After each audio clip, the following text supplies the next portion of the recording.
Hola, ¿cómo están mis hermanos, mis amigos?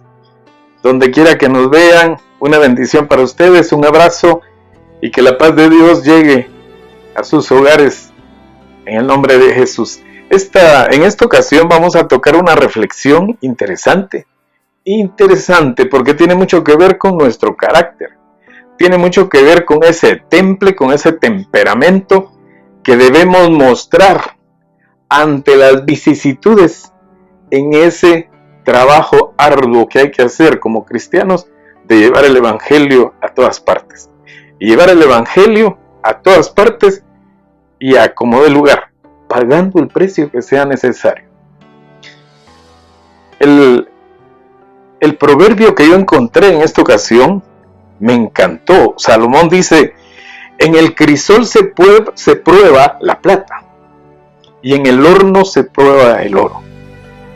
Más que atinado ese proverbio, porque la reflexión en esta ocasión la hemos titulado Cristianos a prueba de fuego. Allá entre los años 47 y 56 después de Cristo se dio una hazaña impresionante que fue recogida en el libro de los Hechos y muy minuciosamente redactada y con una narrativa especial, donde nos cuenta un momento muy particular que un hombre con mucho temperamento, con mucho carácter, era un perseguidor de la iglesia, de una iglesia incipiente, de una iglesia que, si bien es cierto, es la iglesia del primer siglo. Hablar del cristianismo desde ese momento ya era complicado. Y este hombre, pues como que tenía un llamado especial de las fuerzas contrarias para perseguir a la iglesia y todo aquel que levantara una bandera diferente, que levantara un nombre, que exaltara un nombre que no era el César precisamente. Pero este hombre, con esa personalidad, con esa fuerza, con ese espíritu indomable, inclaudicable, pasando una vez por Damasco, se dio un encuentro muy particular. Se encontró con Jesús y fue un encuentro fuerte, fue un encuentro diseñado para un hombre con ese nivel de temperamento, de carácter. 5, 10 minutos, no sé cuántos minutos bastaron para que ese encuentro le diera a ese hombre cara vuelta a su forma de ser. Sin quitarle la fuerza de su carácter, su visión cambió. Ese hombre, a partir de ese encuentro, tuvo cambios impresionantes. Su forma de ser, ver, pensar y actuar cambiaron radicalmente. Se abría, a partir de ese encuentro, se abría ante los ojos de este hombre una nueva vida. Su rumbo en su vida cambió 180 grados. A estas alturas ustedes ya saben de quién estoy hablando. Estoy hablando de Saulo de Tarso, que la historia nos registra cuidadosamente que esa transformación que se dio en ese encuentro en el camino a Damasco le cambió hasta el nombre, porque se llamaba Saulo de Tarso, y fue tan fuerte esa sacudida que la historia lo registra y nos lo deja para estos tiempos, registrado en la Biblia como Pablo, un hombre que hoy por hoy es reconocido como el apóstol de los gentiles. Pablo, acordémonos que realizó 3 viajes misioneros. En esa nueva asignación, a raíz de esa nueva dimensión en la que él estaba viviendo, Pablo ha viajado de Jerusalén a Antioquía de Siria y después hacia el oeste, cruzando el interior de Asia Menor, la actual Turquía, debido a la visión que tuvo una noche de un macedonio un hombre de Macedonia que le decía: cuando vengas a Macedonia, ayúdanos. Acordémonos que Macedonia es la actual Grecia. Este hombre le pedía ayuda, y esa visión que tuvo Pablo fue determinante para que él cambiara su ruta, porque él no iba a Macedonia, pero inmediatamente después de la visión le dijo a sus acompañantes, a Silas, a Lucas, a Timoteo, quienes iban con él, que tenían que ir a Macedonia. Pues ese fue el inicio, esa fue la forma que Dios usó para introducir el Evangelio a Europa. Luego vamos a ir viendo que de una manera tal vez un poco extraña, para que Pablo hiciera su incursión, digamos, a Europa, aunque el precio que tuvo que pagar, un precio muy caro.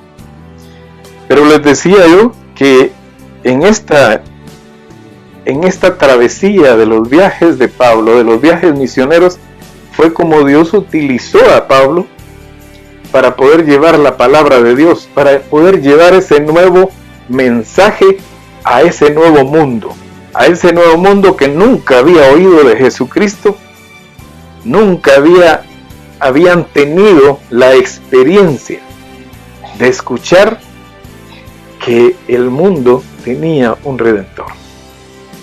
Aunque lo pudieron haber escuchado como una historia de los profetas leyendo el libro de los israelitas, su Torá.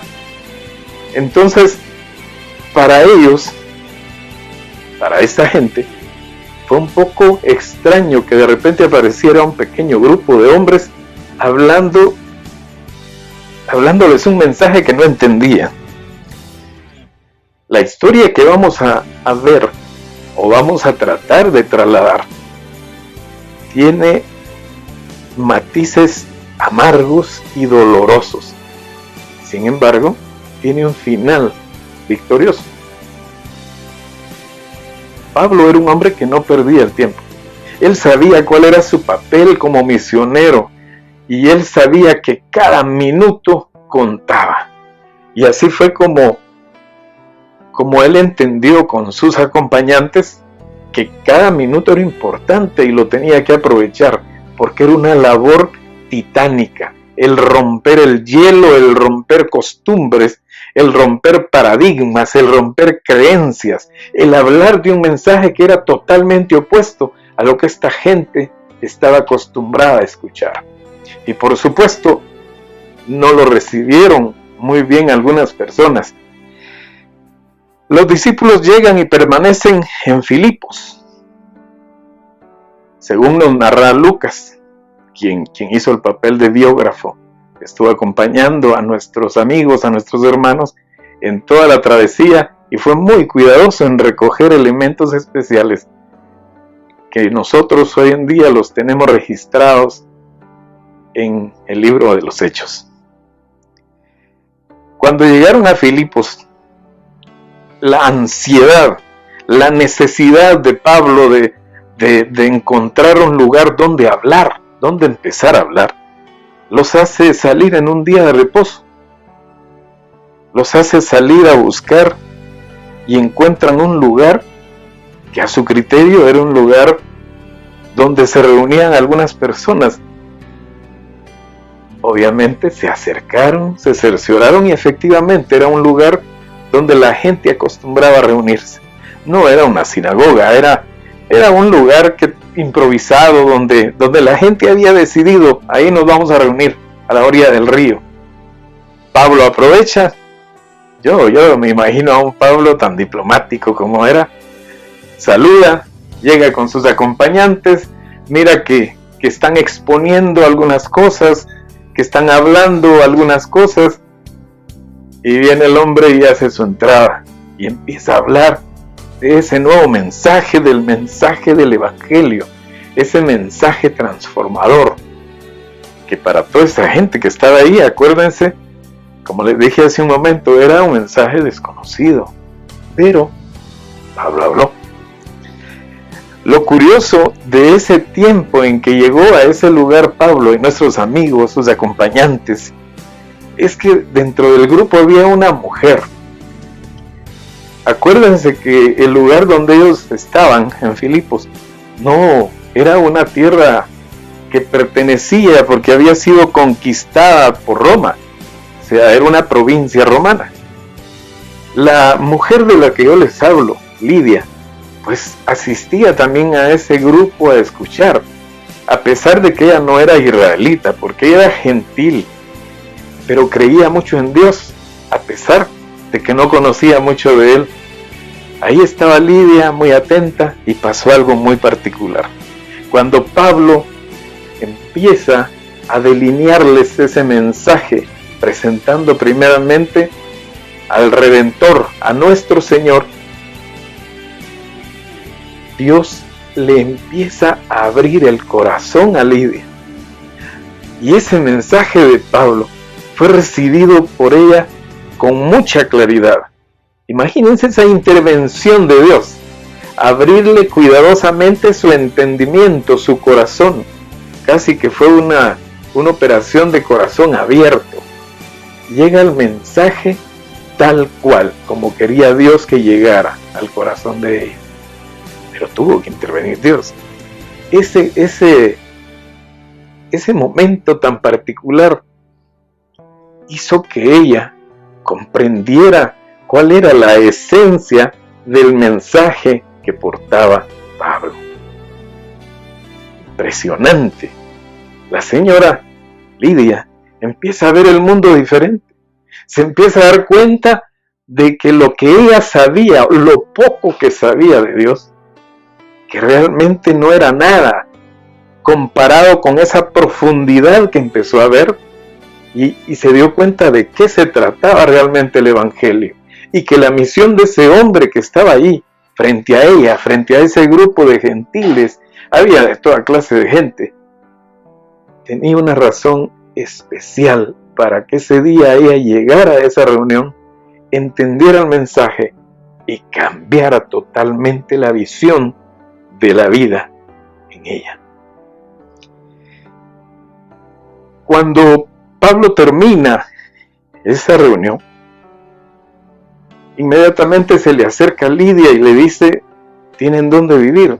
Pues buscamos ahí en dónde alojarnos, váyanse a mi casa. Lidia era una empresaria exitosa. Lidia, en ese momento ella comerciaba con telas, con tejidos, con textiles, con tintes para teñir ropa. Era una señora que se movía a un nivel económico muy alto. Su casa no era una simple casa, ahí tenía servidumbre, ahí tenía gente para todo, jardineros, para gente de cocina, para gente que le hacía todo el oficio. Era una señora muy acomodada económicamente. Y Pablo, aunque no muy quería, pero terminó accediendo a irse con él y sus compañeros a la casa de Lidia. De nuevo, miren a Pablo, mira a la gente en la casa de Lidia, y él entiende que no debe perder de vista la misión para lo que él fue encomendado, la visión y la misión que a él encomendaron. Y empieza a hablarles al personal, a la servidumbre. ¿Y saben qué pasó? Bautizó a Lidia, bautizó a su familia, bautizó a la servidumbre, bautizó a toda la gente que trabajaba y que vivía en esa casa. Hasta ahí, lindo. Hasta ahí, me encanta. Porque vemos esa incursión de un apóstol Pablo que entiende que su prioridad es llevar el Evangelio a todo lugar. Esa era una nueva experiencia para ella, para él. Porque, bueno, y también para ella, para Lidia, quien había recibido ese mensaje nuevo, ese mensaje que sus oídos nunca antes había escuchado. Bueno, hasta ahí, lindo. Y la película empieza a correr y uno dice: qué bonito porque Pablo usa esa personalidad tan fuerte que tenía. Y todo bien, todo muy bien. Pero siempre hay un pero en todo ese ir y venir, aún predicando el Evangelio. Se tiene uno que enfrentar a muchas situaciones adversas. Uno de esos días en que Pablo ya había tomado la casa de Lidia como su centro de operaciones, ahí llegaban a comer y luego volvían otra vez al lugar donde había conocido a Lidia, siempre en Filipos. Iban y venían, Pablo no desperdiciaba a esa gente que llegaba a ese lugar, y todos los días hablaba, y todos los días trataba de persuadir a la gente, les proyectaba esa nueva vida que otorga Cristo Jesús cuando se es recibido a Él en nuestros corazones como Señor y Salvador. Todos los días. Imagínense esa tarea, qué linda. Y él, en uno de esos días, se dio cuenta que había una muchacha que siempre le salía al paso, que siempre los acompañaba, caminaba algo con ellos, pero siempre adelante de ellos, y a gran voz, gritando, llegaba y decía: estos hombres son siervos del Dios Altísimo, quienes les anuncian el camino de la salvación. Eso decía la patoja, que era una esclava, era una patoja sencilla, ¿verdad? Acuérdense que en esos lugares el cristianismo, pues como les decía, empezaba a llegar. Era Pablo el que incursionaba, el precursor. Ahí, en esas costumbres romanas, era muy normal que la gente se moviera mucho en el ocultismo, en la adivinación. Y esta muchacha precisamente era una sacerdotisa del dios Apolo, el dios de ellos. Y esta joven trabajaba para unos señores y les había hecho la plata y les seguía haciendo la plata porque, por lo que veo, les cobraban muy bien a las personas. De todos esos días que les interceptaba el paso a ellos, o se les ponía a la par, o iba al frente y decía lo mismo: estos son siervos del Dios Altísimo, quienes les anuncian el camino de la salvación. Cualquiera que juzga esa parte dice: bueno, ella estaba diciendo una verdad, porque verdaderamente Pablo y sus acompañantes, siervos del Dios Altísimo, indudable, indiscutible. Solo que esos demonios que movían a la muchacha, porque acuérdense que era una pitonisa, una medium, como se le llama en nuestros tiempos, que trabajaba en adivinación. Entonces los demonios que la movían a ella detectaron la presencia de Pablo y quisieron jugar a los aliados, tal vez como para no enfrentarlo. Quisieron jugar a los aliados y por eso es que empujaban a la muchacha a que fuera gritando. Casi lo único que le faltaba ahí era un megáfono, pero no existían. Pero ella iba anunciando. Y Pablo, al ver eso que se repetía todos los días, un día le dijo: momento, déjenme pensar. La agarró de los hombros y le dijo: me molesta mucho eso que estás haciendo. Porque si bien es cierto, es una verdad, pero quien te provoca, quien te mueve a decirlo, no viene de Dios. Así que tomó la decisión de liberarla, y eso hizo, la liberó, y siguieron su camino. El problema empezaba ahí, porque liberar a esta muchacha era quitarle un negocio rentable a los dueños de ella, porque esta era una esclava. Ante cualquier ojo de cualquier cristiano, de cualquier gente de Occidente, de esta parte del mundo, hubiera dicho, o diríamos hoy: qué buena acción la de Pablo.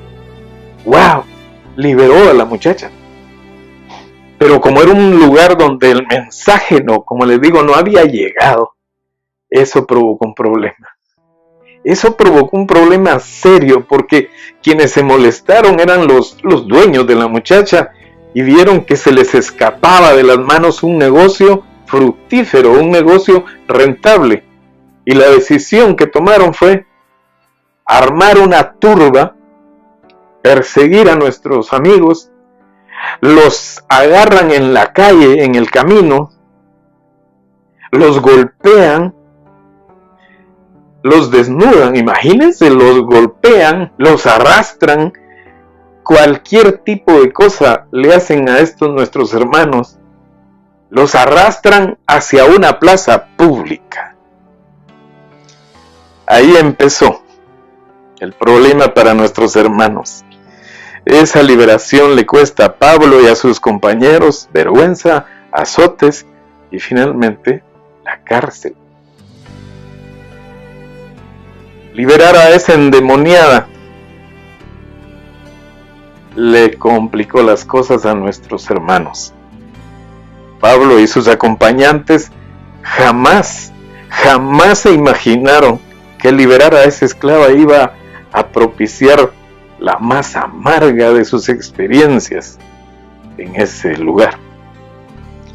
La turba organizada por los dueños de la esclava, recién liberada, agarró al grupo, como les comento. Pero fueron cada vez subiendo de nivel la tortura que le tenían esos hermanos. En nuestros tiempos, eso le llamaríamos linchamiento. Eso es lo que está sucediendo ahí. Era un linchamiento, como lo conocemos. De haber existido combustible, esos hombres hubieran sido capaces de prenderles fuego. Estaban enardecidos. Pero mucha gente que llegó a golpear y a hacer todo lo que le hicieron a ellos, no sabían ni lo que estaba pasando, porque toda esta cosa la movieron los dueños de la muchacha. No contentos con eso, los llevan a la plaza ya golpeados, arrastrados, y llaman a las autoridades, van a buscar a las autoridades, y las autoridades llegan a la plaza, entienden que tienen que aplicar la ley, que tienen que aplicar justicia, y nada menos que los vuelven a desvestir. Ya venían arrastrados, golpeados, sangrantes, ya venían así, ya los habían llevado a esa plaza pública a hacer el hazmerreír de toda la gente que llegaba ahí, y llega la autoridad, hablemoslo así en palabras nuestras, y llegan los policías, sacan unas varitas que eran durísimas, que cada vez que pegaban en la piel, hacían erupciones en la piel, arrancaban los pedacitos donde pegaban. Esos pobres no solo habían sido golpeados por la turba, ahora estaban siendo golpeados por la autoridad. Pero la turba, movida por esta gente, no satisfechos con eso, es que de verdad se les complicó. Creo yo que las cosas no podían estar peor para ellos. Pensemos por un momento, moribundos, ahí, desnudos. Y ellos,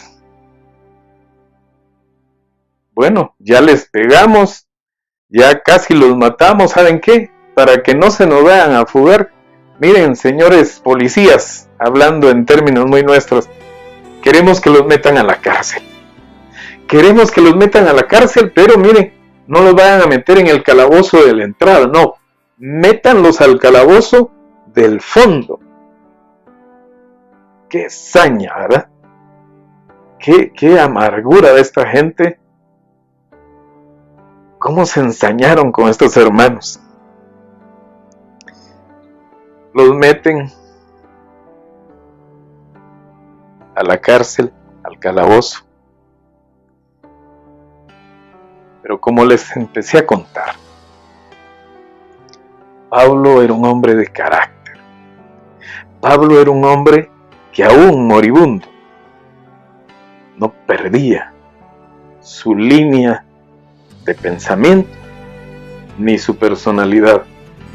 Él sabía. Para él, esos eran gajes del oficio, aunque estaban a punto de morir.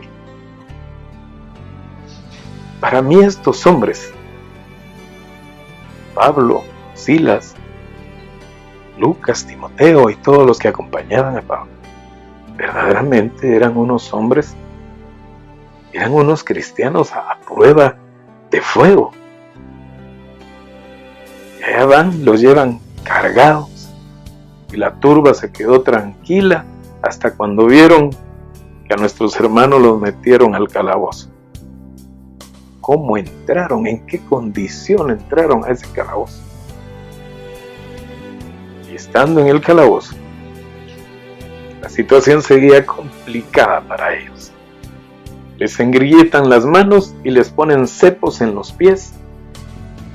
Y esos grilletes que tenían en las manos estaban atados a unas cadenas que estaban empotradas en la pared.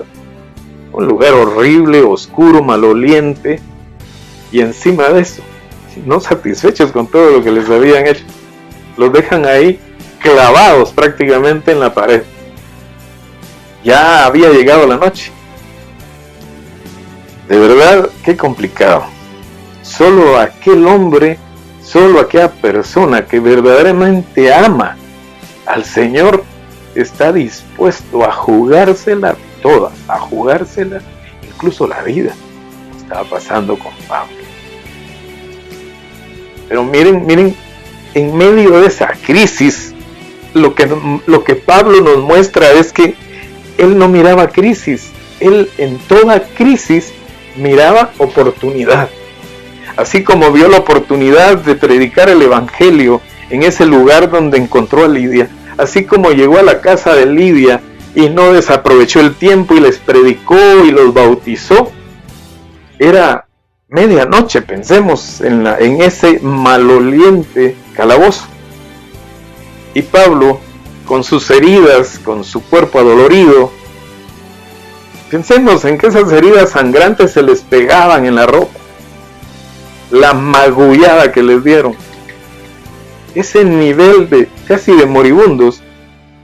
Pablo empieza a razonar y ver que en ese lugar hay más presos, y vuelve a ver la oportunidad. Vean el carácter, el corazón de un misionero, el corazón de un cristiano a prueba de fuego. Y le dice a Silas, Silas, ¿me escuchas? Porque no se miraban ni las uñas en ese calabozo maloliente, en ese estercolero. Silas, ¿me escuchas? Sí, Pablo. Alabemos al Señor. Aquí hay más gente. Aquí hay más gente que necesita escuchar. Aquí hay más gente donde nosotros también debemos cumplir nuestra misión, porque nosotros somos misioneros, somos embajadores de Jesús. No nos olvidemos de eso. Déjenme imaginar a un Pablo empezando a cantar en esa oscuridad donde no se miraban ni las uñas. A su majestad todos adorar. Pensemos que era un cántico similar a este. Dale honra, dale gloria, Cristo Dios y Rey. ¡Wow! Y así como este cántico, muchos parecidos se fueron sumando. Se oían las voces de Silas, de Lucas, de Timoteo. Y Pablo empezó a adorar.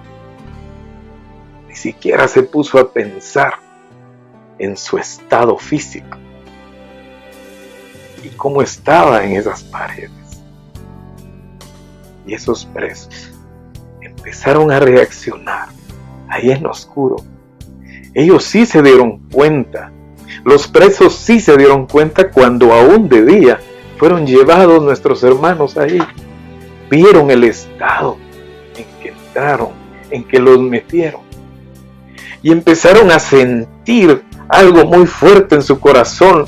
y empezaron a desear el Dios del que estos hombres hablaban, el Dios por el que estos hombres estaban dispuestos a jugarse la vida. Y empezaron a desear a ese Dios.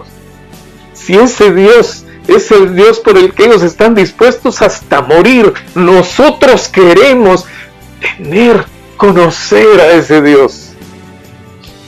Y en medio de esa situación, Pablo, hablándole a la oscuridad, sabiendo que había muchos oídos y muchos corazones ahí, atentos, les empieza a lanzar el mensaje de salvación. Y ese mensaje empieza a retumbar en el corazón de estos presos. Y en eso estaba. El mensaje había llegado al corazón. La adoración hacia Dios, la alabanza hacia Dios, había llegado al trono de la gracia. Y el ambiente hostil y el ambiente maloliente y ese estercolero empieza a cambiar. Empieza a sentirse esa presencia y esa unción sanadora, esa unción libertadora. Y en ese momento empiezan a sentir que todo se movía, que la tierra se movía, que las paredes empezaban a ser sacudidas y empieza el terremoto que azota ese lugar a botar las paredes, a botar las ventanas, las rejas, puertas, y en unos segundos esa cárcel estaba destruida. No había algo que pudiera detener a todos esos presos como para que se fugaran. Esa era la oportunidad para cualquier hombre que ha estado preso por años. El que se les abran las puertas, el que se les caigan las paredes, era el lugar, era el momento indicado para fugarse.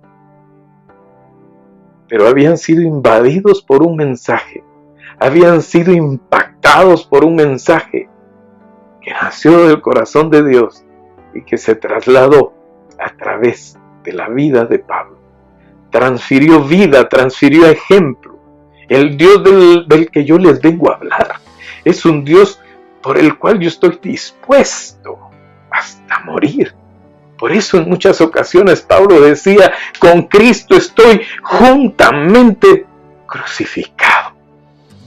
Esas llagas se repetían, esos golpes se repetían. Y eso impactó la vida de los presos. Cuando el carcelero llega, ya se han de haber escapado todos. Es mi ruina. No puede ser. Las leyes en ese momento eran tan drásticas que para cualquier administrador de cárcel, por un preso que se fugara, se estaba jugando la vida. Él sabía que toda esa gente que se había escapado, lo que iba a provocar es que le aplicaran la ley y que lo mataran las autoridades romanas.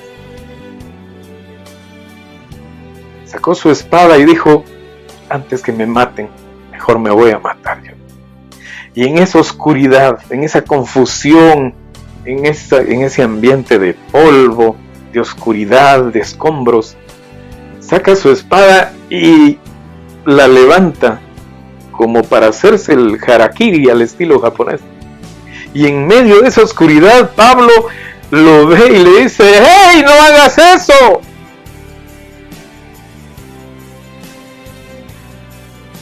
No hagas eso. No hagas eso. No hagas eso.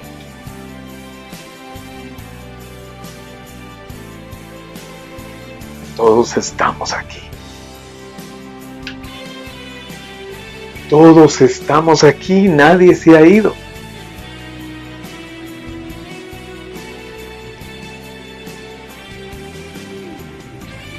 Impresionante, ¿verdad? Todos estamos aquí. qué los presos no se fueron?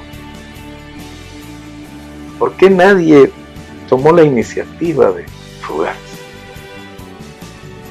Creo que dentro de los pensamientos, ya en una mente que había sido impactada, pudieron concluir en situaciones como, bueno, nosotros estamos cumpliendo, purgando una pena acá.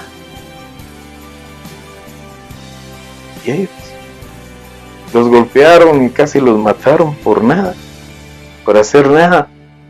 Casi como que se repite la historia, aquella historia de uno de los dos ladrones que mueren a un lado, a un costado de Jesús,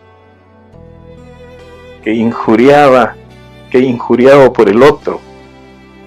Este le responde y le dice: mira, nosotros estamos por una razón.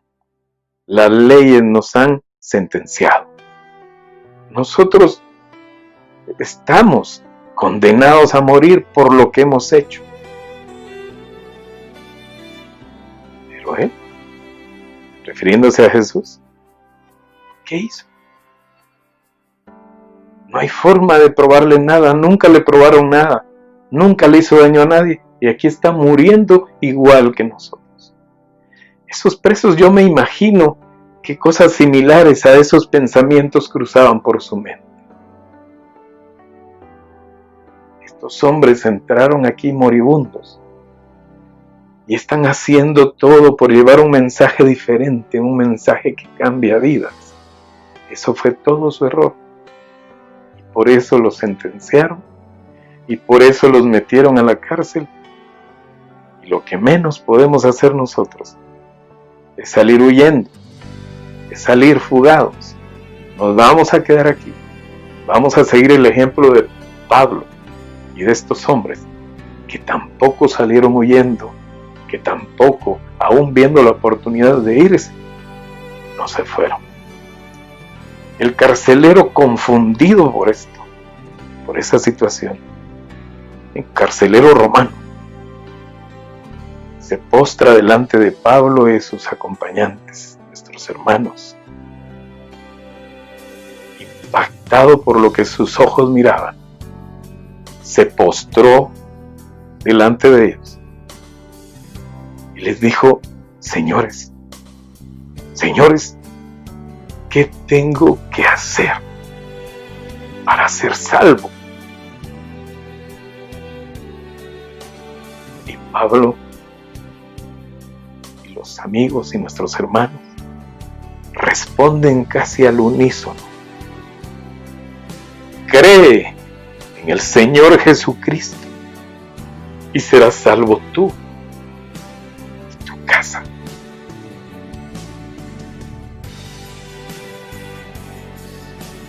Qué impresionante. Una historia que estremece los cimientos hasta de la conciencia. Hombres cristianos a prueba de fuego. El carcelero entendió el mensaje, vio las condiciones en que estaban ellos y se los llevó a casa, porque la casa estaba cerca.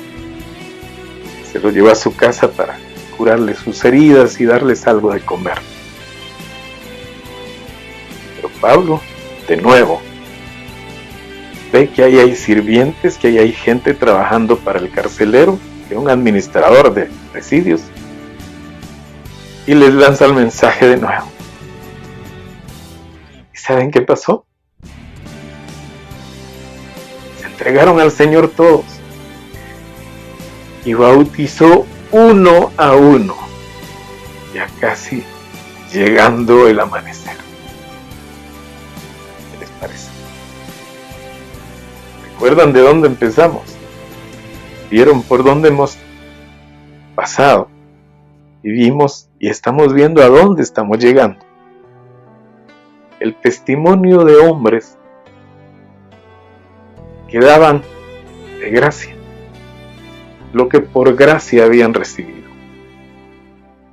Vidas transformadas para transformar a otros, que se convertían en emisarios para llevar un mensaje transformador sin importar el precio que tenían que pagar. Así fue como el mensaje llegó a Europa por primera vez. Y la primera convertida fue Lidia.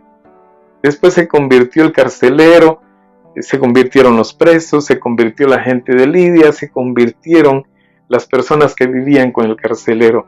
La labor de los misioneros estaba dando fruto, pagando el precio que tenían que pagar. Hay muchas cosas que podemos seguir hablando, pero creo que lo importante es hacer hincapié en aspectos del corazón de estas personas, el corazón de Pablo. Después de las duras pruebas que tuvo que vivir Pablo, en su corazón vemos cómo deja registradas en sus distintas cartas su pensamiento, su sentir. En 2 de Corintios 8, versículos 8 y 9, miren qué lindo. Estamos atribulados en todo, mas no angustiados, en apuros, mas no desesperados, perseguidos, mas no desamparados, derribados, pero no destruidos. ¡Qué belleza! Esa es convicción. Eso es un corazón de misionero y de cristiano a prueba de fuego. En ese mismo libro, en esa misma carta, 2 de Corintios, capítulo 4, versículo 17, vean lo que escribe Pablo. Porque esta leve tribulación momentánea produce en nosotros cada vez más excelente y eterno peso de gloria. Verdaderamente esta gente, digna de imitar, fueron y seguirán siendo un ejemplo, porque son considerados cristianos a prueba de fuego. ¿Se recuerdan cómo comencé con el proverbio de Salomón? Donde decía que en el crisol se prueba la plata y en el horno el oro. Pues el mejor ejemplo son estos hombres. Ahora vayamos a nosotros. Pues a nosotros en estos tiempos no estamos exentos de eso, de situaciones extremas. En muchas situaciones en la vida nos vemos en callejones que parecen no tener salida. Las cosas a veces llegan a extremos inesperados. Pero tenga la confianza en medio de esas circunstancias. Todo lo que tenga que pasar obrará para bien. Al final todo tiene sentido para el plan de Dios, porque en todo hay un propósito. Que Dios los bendiga y nos vemos en próximas ocasiones. Que la paz del Señor esté con ustedes.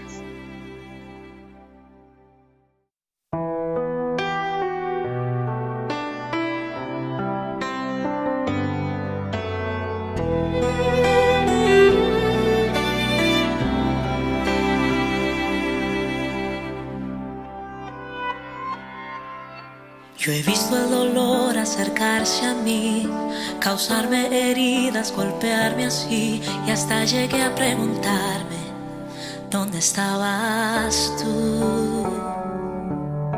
He hecho preguntas en mi aflicción, buscando respuestas sin contestación, y hasta dudé por instantes de tu compasión. Y aprendí que en la vida todo tiene un sentido, y descubrí que todo obra para bien, y que al final será mucho mejor lo que vendrá. Es parte de un propósito y todo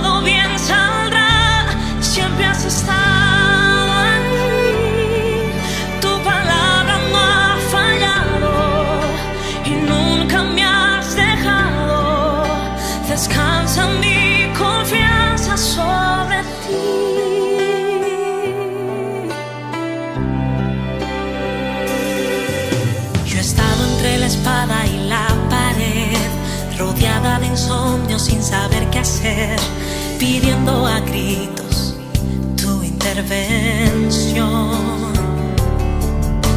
A veces me hablaste de una vez, en otras tu silencio solo escuché. Qué interesante tu forma de responder. Y